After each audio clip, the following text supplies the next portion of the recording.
Hi everyone, I'm Juncheng Guo from Tsinghua University. I will introduce our recent work GWaltz, which measures a tiny scale 2D micro-displacement with just one single mmWave radar. In recent years, mmWave has been widely used in fine-grained sensing applications due to its short wavelength and large bandwidth. For example, measuring the water vibrations, machine vibrations, and vital signals. In these applications, one mmWave device often measures the target's 1D micro-displacement along the line-of-sight direction. The core theory behind is a phase model of the RF signal. The phase value θt can be directly translated into the 1D micro-displacement. However, micro-displacements of a real-world target often have a higher dimension. But the traditional approaches can just measure their projection along the line-of-sight path, as shown in this figure. To describe the higher dimensional micro-displacements, how about adding one or more mmWave radar? By combining their 1D observations along different observation angles, we have an opportunity to restore the original movement. However, these dual radar or multi-radar approaches have several drawbacks, for example, high device cost and high deployment cost, extra multi-device synchronization overhead, channel resource allocation problem, and etc. To avoid these drawbacks, our insight is to exploit the ubiquitous multipath effect of RF signals. If we can clearly separate the multipath reflections, we can use these multipath reflections to obtain multiple 1D observations, as if they were coming from a virtual radar. This idea based on a single mmWave radar can well overcome the above problems. In this paper, we use this idea to solve one important industrial application problem, 2D rotor orbit measurement. Rotor, the critical component of the rotating machinery, moves along a micrometer-level 2D trajectory, which is called the rotor orbit. It is the most important indicator of the machine health. Traditional approaches use two vibration sensors to measure the 1D vibration along x-axis and y-axis, use a data collector to synchronize multi-source data stream, and restore the 2D rotor orbit with them. Differently, our approach offers a more concise wireless-based solution. We deploy one single mmWave radar in front of the rotor and collect the reflection signals. With the line-of-sight reflection, we can obtain one 1D observation. With other long line-of-sight reflections, we obtain other 1D observations with different observation angles, and then restore the 2D rotor orbit. These long line-of-sight multipath reflections are called ghost multipath reflections, GMR, in this paper, for the following two reasons. First, GMRs are separable ghost images in the radar's perspective. Second, they come from different reflection points, which is a logical multipath instead of the strict multipath defined in the wireless communication. We conduct an observation experiment to visualize the ghost images of GMR. Similar to the optical ghost images in the left figure, we can clearly observe the RF ghost images alongside its intrinsic image in the right figure. The intrinsic and ghost images all contain partial information about the original 2D rotor orbit, as if they were dancing together. Therefore, we named this work GWaltz. However, there are still a lot of challenges to implement GWaltz idea. For instance, we have to provide more detailed understandings of the relationship between GMR and 2D rotor orbit. And we have to deal with the poor signal quality of GMR signals. Let's see how GWaltz deal with these challenges. In the first part, we explore the relationship between GMR signals and the 2D rotor orbit. First, let's see how does GMR generate. GMRs are collected from the reflections from ambient reflectors. We define the order of a GMR as the number of reflections from ambient reflectors, for example G0, G1, and G2. Without loss of generality, the line of sight reflection is defined as G0. Note that there are two types of G1 who have reverse propagation paths and therefore different LAs but the same path length. When the volume of a target cannot be ignored, the rigid body GMR assumption is used, and it is a little different from the ideal one. But the visualization in the right figure basically satisfied the assumption. Next, we try to figure out the relationship between GMR signals and the 2D rotor orbit. Because the reflection points of GMR signals are on the surface of the rotor, the first problem we want to explore is whether the trajectory of these reflection points is in accord with the 2D rotor orbit or not.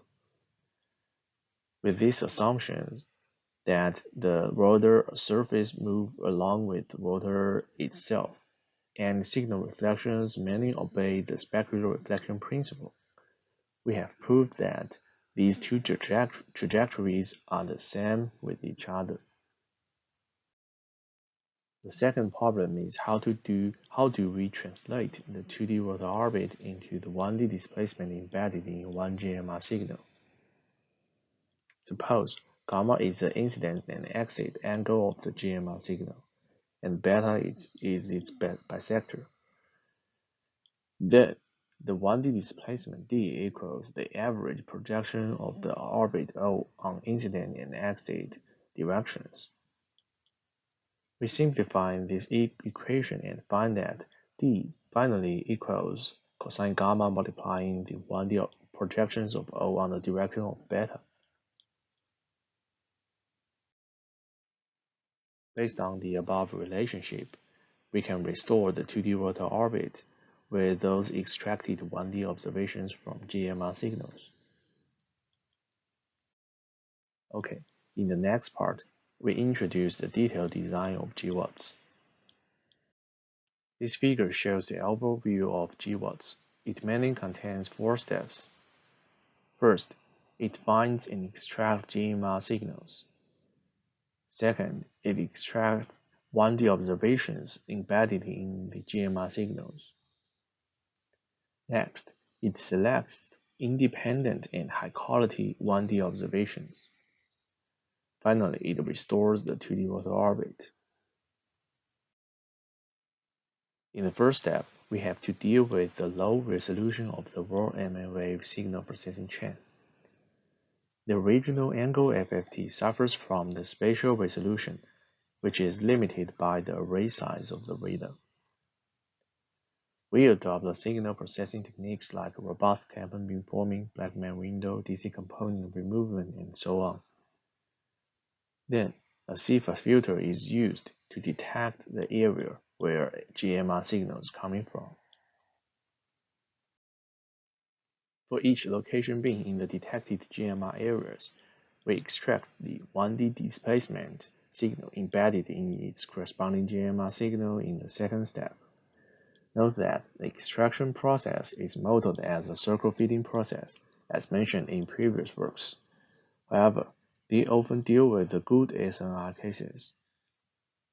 Due to the one or more time reflections from ambient reflectors, GMR signals suffer from the problem of poor SNR, as shown in the right figure. The high noise will create very high fitting ambiguity. In these cases, only the fitted circle C0 is the correct one. C2, C3, or C4 either have the inaccurate circle radius or incorrect circle center direction. Besides, we find the wrong central direction, which causes a noise domination, should be first avoided. To deal with the poor SNR problem, we derived the center direction constraint omega 1 and the circle radius constraint omega 2. Combining omega 1 and omega 2, we add the final circle fitting constraint to the displacement extraction process. The third step collects all the 1D observations within one GMR area, as shown in the right figure. Due to the spectrum leakage among adjacent location bins, these observations suffer from the low quality problem. We design an independent clustering algorithm that selects and aggregates these signals based on their signal quality and similarity. We plot the face value of all extracted observations in that area. The colored edges show the final selection and clustering. Finally, we get the aggregated 1D observations. With the previously analyzed orbit restoration model, we can directly perform the final step. However, there are still several undetermined parameters in that model, for example, the scaling and projection parameters. In the matrix form of the equation set, we classify these undetermined parameters as well as the target rotor orbit into two types, the spatial variables and the temporal variables. To solve them simultaneously and efficiently, we design a spatial temporal iterative restoration algorithm. With the temporal variable solver, we can directly solve O with the given G and V. With the spatial variable solver, the spatial variables of each GMR observation are solved separately. Then the iterations between these two substeps run before the convergence. Okay, the last part we introduced is the system evaluation. We evaluate GWaltz in our lab environment. The centrifuge and the fan are used to emulate the rotor along the vertical and horizontal direction. In these two cases, wall and the floor act as the ambient reflector respectively. We use a pair of eddy current sensors to measure the ground truth 1D displacements along X and Y axis. Before introducing the quantitative results, let's look at one orbit restoration process. First, the initial iteration shows a large measurement error. If we restart the iteration, we can find the iteration converges in a short time and achieves a good result.